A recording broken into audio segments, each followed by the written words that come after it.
Hello, how's it going? In today's video, I'm covering Mannoroth the Destructor and Shackles of Servitude from Chronicle Volume 2. So let's go! We're now 3 years before the Dark Portal. Kil'Jaeden was over the moon about the Horde's victory in Karabor. He would have preferred to have seen Velen either dead or captured, so he could have tortured him a bit. But he can't have everything. The Prophet will meet his end soon enough. Now it was time to focus on Shattrath. However, the Horde had only really succeeded in Karabor because they'd used the Dark Star. They couldn't do that again. Gul'dan and his followers were going to need something more.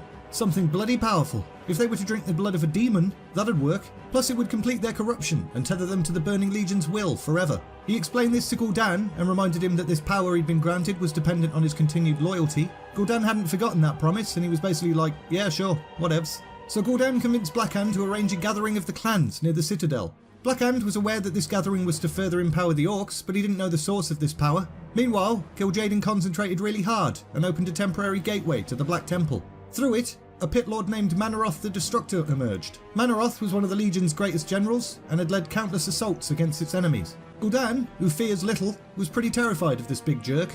It radiated a power and malevolence he'd never experienced. Plus, he's kinda large. He went to great lengths to keep Mannoroth a secret. Only his most trusted Shadow Council warlocks were in the know. But, thanks to Gul'dan's arrogance, he always kept Ner'zhul nearby, so he could witness all the nasty stuff happening to his race. So the Elder Shaman was also aware of Mannoroth. Although he'd spent the last few years wallowing in self-loathing and regret, learning the plans to have the Orcs drink demon blood woke him up a bit. He mustered his courage and set out to warn someone, not just anyone though. Most of the chieftains wouldn't really give a crap, but there was one who would listen. Juratan. Whilst Gul'dan and his warlocks prepared for the meeting of the Orcs, Ner'zhul planted an anonymous missive in amongst Shadow Council orders that were bound for the Frostwolves. In the message, he urged Juratan not to follow Gul'dan's command at the upcoming gathering, otherwise his people would suffer a fate worse than death. At the gathering, Gul'dan addressed the chieftains. He unveiled a pool of green liquid and announced it was a gift from the gracious beings who'd taught the Orcs fell magic. If they drink from the pool, they'd be granted godlike strength. And then there was awkward silence for a bit. But then Grommash Hellscream stepped forward. Always one to show his fearlessness, he took a big gulp of the green goo, and then he was like, see? Nothing to worry about. Suddenly he grew taller, his muscles bulged, and a hellish red glow blazed bright in his eyes. He let out a mighty war cry, and everyone kind of stared at him like, bloody hell! The rest of the Orcs immediately wanted what he was having.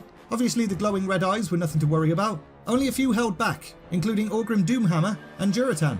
Juratan had received the anonymous message, and he was kinda conflicted. He knew speaking out would mean death, so he stayed silent, but he wasn't going to let his clan partake in Gul'dan's green goo. Not for shit. Gul'dan wasn't happy.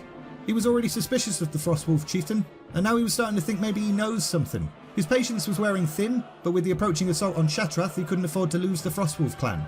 Orgrim had his own reasons for not drinking. He'd grown a little bit worried about the Orcs' recent bloodthirsty nature, and he'd also noticed that Fel seemed to be drying up rivers and killing forests. He knew something was amiss, but to avoid suspicion, he claimed he was not worthy to drink from the same cup as Blackhand. He was a mere servant. Apparently that was fair enough in Gul'dan and Blackhand's eyes. Nobody thought to, I don't know, get another cup.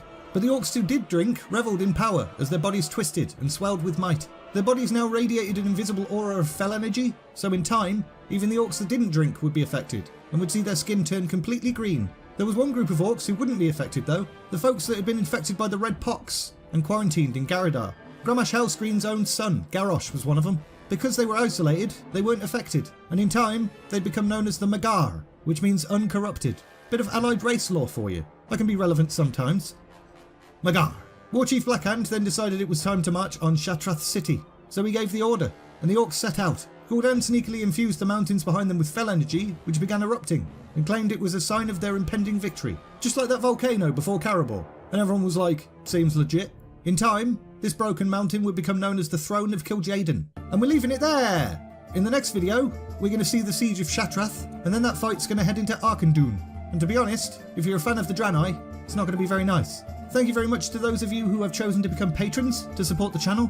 If you do want to support the channel in that way, the link's in the description. As always, if you enjoyed the video, like, subscribe, all of that bollocks. And all that's left to say is, thanks for watching, and see ya!